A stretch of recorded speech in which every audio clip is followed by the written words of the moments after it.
pala ito mga kalagalaga yan, oh. Oo. Oo. Oo.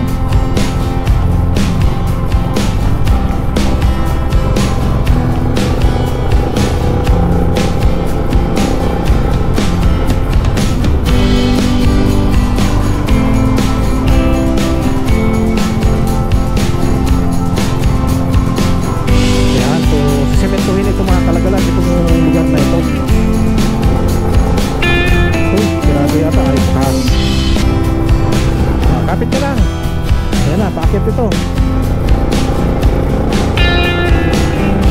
Ayan, so mataas ito mga kalagalag, oh. Ito yung nakikita natin kanina dun sa kabilang bundok. So ito na yun, nakita natin.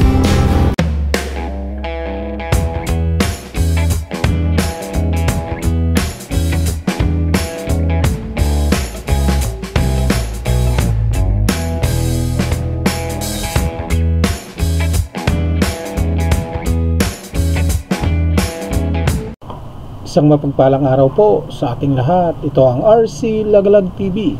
Mga kalagalag, panibagong araw, panibagong vlog at panibagong adventure na naman ang ating gagawin sa araw na ito. Mga kalagalag, kung bago ka pa lang sa aking channel, huwag mong kalimutan na mag-like, share, subscribe at pindutin mo na rin ang notification bell para lagi kang updated sa mga video kong i-upload. At ngayong araw mga kalagalag, tayo muling maglagalag at mag-update tayo mga kalagalag. At muli natin i-update itong Sitio Baag. Dahil last year kung namasyal tayo rito ay may mga kasalukuyang sinisemento.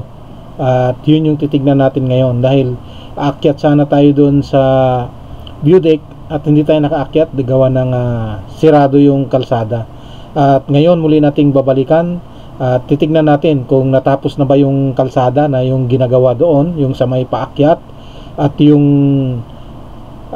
sa may view deck kung tayo ay makakaakyat na.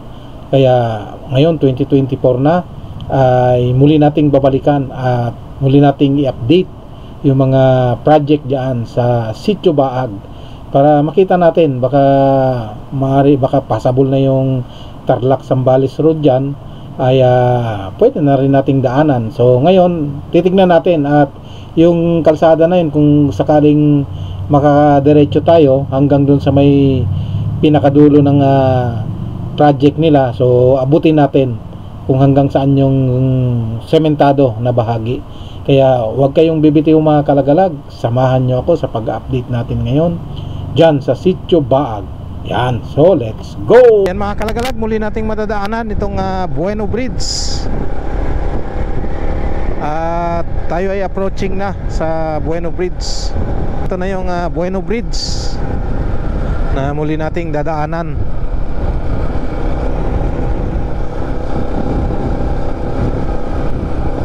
At hindi lang natin natatimingan yung mga nagtitinda dito sa gabi. Hindi tayo kasi nakakalabas pag gabi. Ayan o, talagang may bakas na talagang may nagtitinda.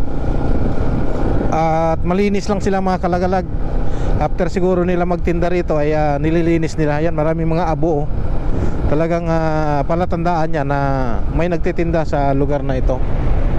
At maganda, may tubig ngayon yung ilog kahit na napakatindi ang sikat ng araw o napakatindi ng init ngayon. Pero may tubig pa rin dito sa O'Donnell River na nanggagaling yan sa Bulkang Pinatubo. Yan, parang na-develop na nila mga kalagalag yung mga kwan dito, oh. Ay, doon pa pala yun sa kabila. Yung hot spring, yung Bueno hot spring, doon pa pala sa kabila. Kasi may mga dinedevelop sila sa lugar na ito, oh. Ayan, so paakyat na tayo mga kalagalag sa Sitio Baag. Ito yung pinakamataas na lugar dito mga kalagalag, itong portion na ito. Then ang sunod na mataas doon na sa may Sitio Baag mismo.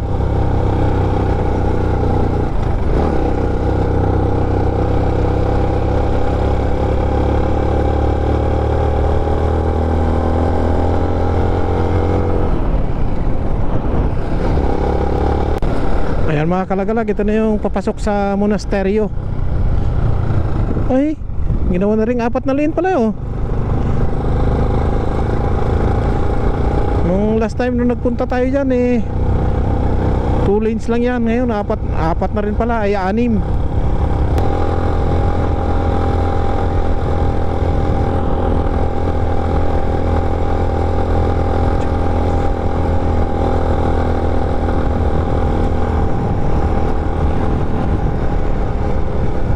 Tingnan nyo mga kalagalag, halos natapos na yun. Napakaganda pala nung pumunta tayo nung kuan, ginagawa pa lang yan.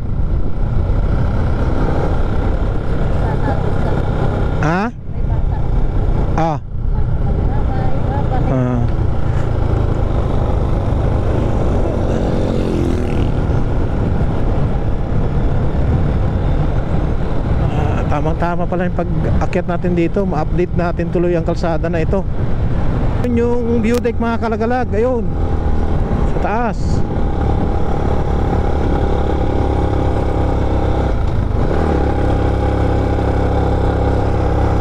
Tingnan natin kung maabot natin ngayon yan, kung nakabukas na.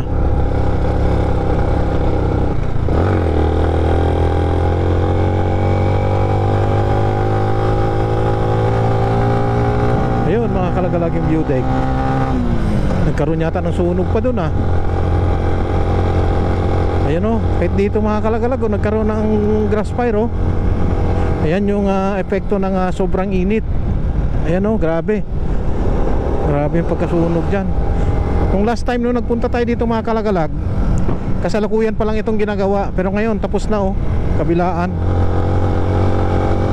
Dinivert kasi yung kalsada, kasi dati dyan ang kalsada ay sa kabila Ngayon dito na.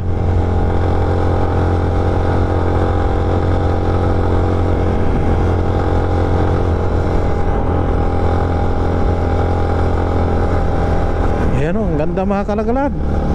Ayun, tanaw na natin yung view deck. Yan, dito mga kalagalag, maraming mga katutubo.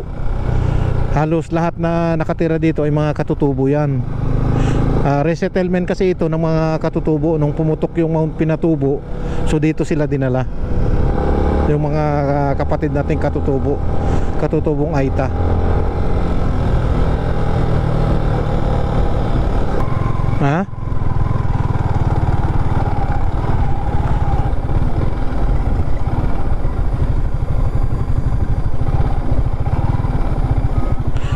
Sa sementuhin din pala ito mga kalagalag. Ayan Oo. Oo.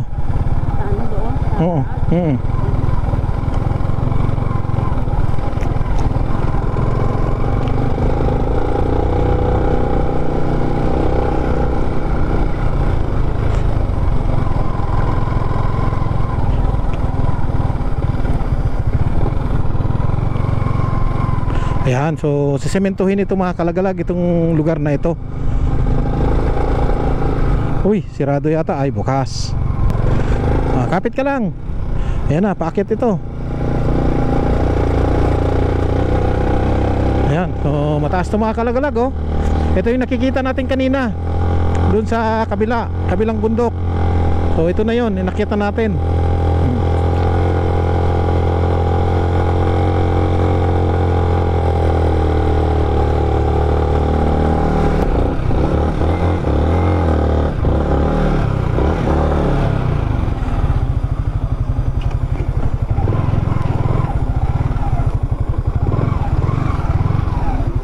Ayan, so dito na tayo mga kalagalag. So ayan mga kalagalag, mayroon palang bagong resettlement dito. Ayan. So bagong gawa lang ito mga kalagalag So andito tayo sa taas. So tanaw natin sa baba. So mayroong bagong resettlement na tinayo rito. May mga pabahay na mga kubo-kubo lang siya, pero pare-parehas ang laki. Pare-parehas ang design. Ayan Ayan. So kita nyo, talagang napakaganda mga kalagalag Ayan. So dito tayo sa Sitio Baag mga kalagalag, at dito tayo ngayon sa view deck. Ayan. So ito yung view deck mga kalagalag Silipin lang natin tong view deck. Ayan. Ayan. So ito yung view deck. Ayan, wala kasi tayong dalang drone mga kalagalag Ayan, so wala tayong dalang drone. So ito na lang muna ang ating pagtiyagaan. Ayan. So ito yung pinaka Sitio Baag dito. Ito yung pinaka set. Yan. Ayan. So, ito yung kalsada na ginagawa ngayon mga kalagalag yan. Kung nakikita natin yung kalsada na yan, yan yung tatagos sa Zambales, sa Botolan. Ayan, hanggang doon yan mga kalagalag. Oh. Oh. So, parang sa dulo doon, hindi pa yata nasisemento. Pero nabubungkal na siya, na bulldozer na. Natibag na yung bundok. Ayan. So hanggang dun sa taas yan mga kalagalag yan. Patatagusin dyan sa tuktok ng bundok yan. Yan o. Yung binubuldoser dyan. Sa tuktok ng bundok. So dyan lalabas yung kalsada na yan. Ayan. At ito. Sino to? Si NC Lagalag. Giniginaw. Nasa tuktok ng bundok. Giniginaw o. Oh, ginaw na ginaw siya oh. Ayan, maakyat na yata. Ayun, masakit ang baywang. Ayan. Ayan, so at dito tayo sa kabila. Silipin natin dito sa kabila. At yung pinanggalingan natin kanina, makikita natin dito mga kalagalag. Yan. Uy, nawala yung kwan dito, railings oh. So ito yung kabila naman dito mga kalagalag yan. So napapansin natin yung medyo kalabuan dyan, yan ay Pangasinan. Yan. Medyo maulap siya. Hindi ko alam, ulap ba ito o usok. Maring usok siguro kasi maraming mga nagsisikwan dyan oh. Baka nag-uuling mga ito. Oh, mauling siya, ay mausok siya. Kaya natatakpan yung view. Ayan. Ayan. So maganda.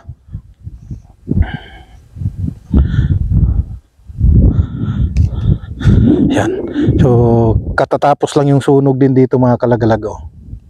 Ayan oh. Tumutubo na yung damo. Ayun yung mga railings nahulog. Yan o, sinira. Ako itong mga tao dito ay sinira tapos tinapon dun o. Ayan. Kita nyo mga kalagalag yung pinanggalingan natin o. Ayan, ito yung kalsada na pinanggalingan natin mga kalagalag o. Yan o. Ayan, hanggang doon sa kabila o. Yan, sa dulo mga kalagalag. O yun. Ayun yung kalsada na yun. O, yun yung pinagmula natin. Yan. Kita nyo yung pinagdaanan natin o. Grabe. Oh.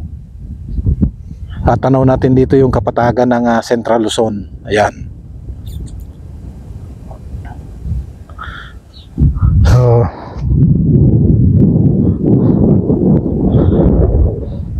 pati dito naubos yung mga railings mga kalagalag oh. Oh, delikado ito sa mga bata na nagpupunta rito. Ayan. Ayan, pababa sila mga kalagalag oh. Ayun, yung motor pababa. Ayan, pababa yung motor.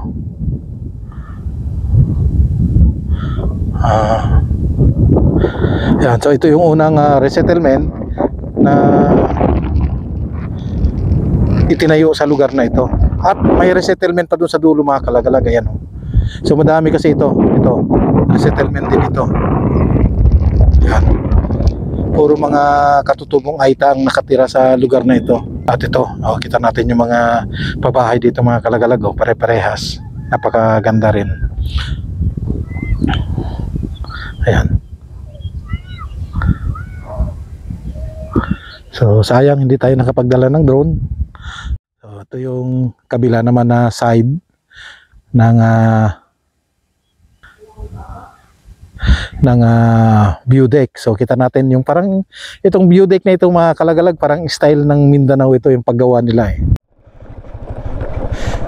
Yan, ito lang yung daan dito na medyo pangit pa, pero tinutuloy naman pala yung semento doon.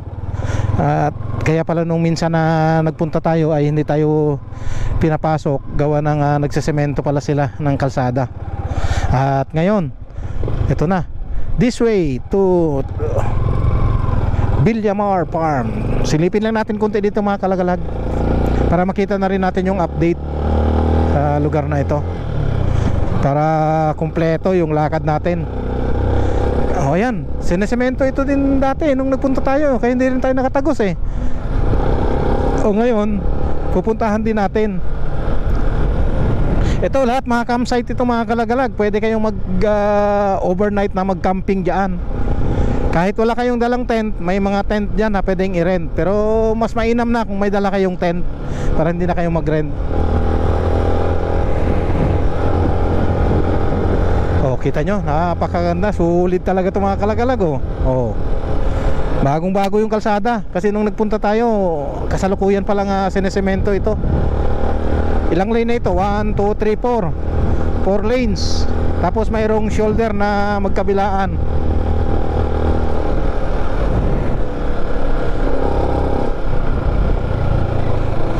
Ayan. Andi, dito lang. Tignan na natin hanggang saan yung sementado.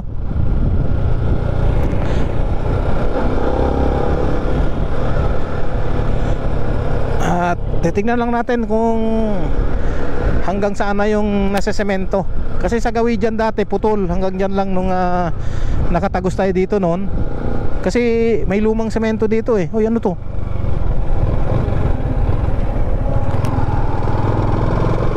May pera yun eh. Ha?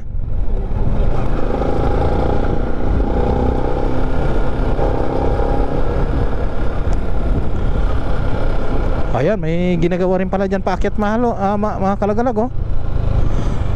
ATV Adventures. Okay.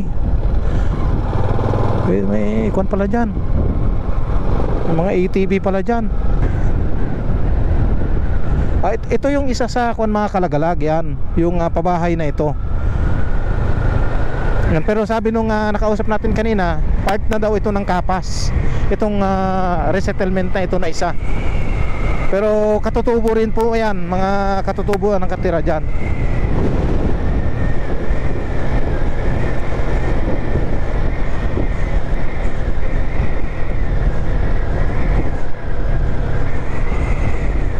Dati hindi tayo nakaabot dito eh. Gawa ng putol doon hanggang doon lang. Ibig sabihin mahaba-haba na yung na semento. Maabot na dito.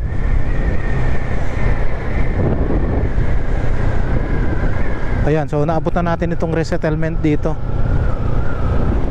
Uy, ayun pa, may maganda pa doon mga kalagalag sa taas oh. Oh.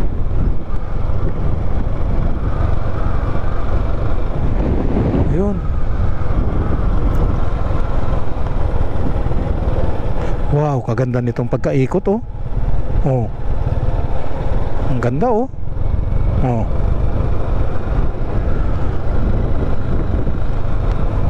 Ang galing talagang pinaganda talagang kalsada na ito. Ito kasi yung matagal na nagawa itong bridge na ito. Kailan lang din natapos ang bridge na ito eh. Ibig sabihin malayo-layo na rin ang na semento nito.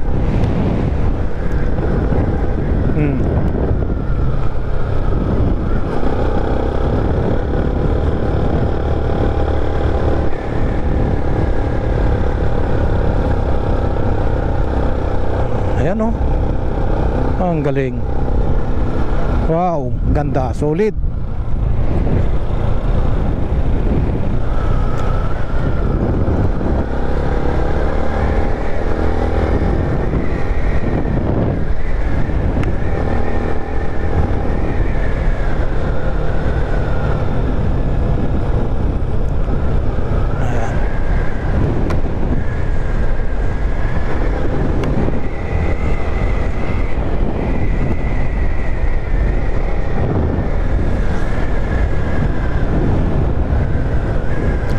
Medyo mahaba-haba na rin ang hanggang dito lang.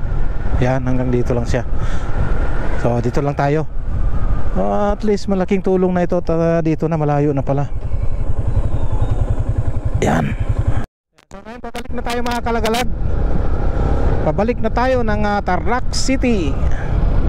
Yan, kunan din natin ang view dito pabalik. Kasi maganda yung view rito mga kalagalag sa pabalik oh. Ayan, ito yung pakurbadang daan na ginawa nila pababa sa tulay. Ayan oh. Kaya pala medyo matagal ginawa ito. Talagang sulit pala talaga yung pagkagawa, oh.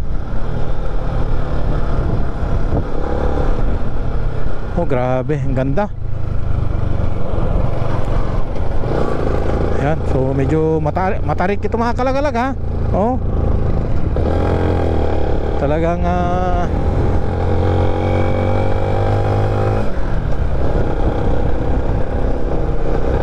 oh. Oh, grabe tarik ko. Ayan.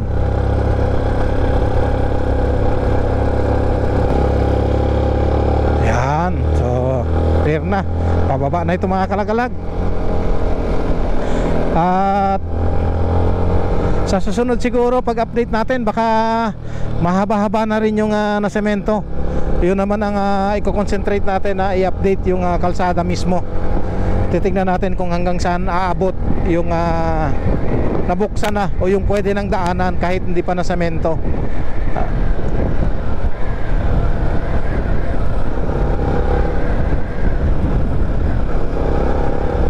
So dito na rin natin putulin mga kalagalag itong ating pagbablog. At muli, ako'y nagpapasalamat dun sa mga nag-like, nag-share, nag-subscribe sa aking channel. Maraming salamat sa inyo, sa inyong walang sawang suporta. God bless at ingat po tayong lahat. Salamat po.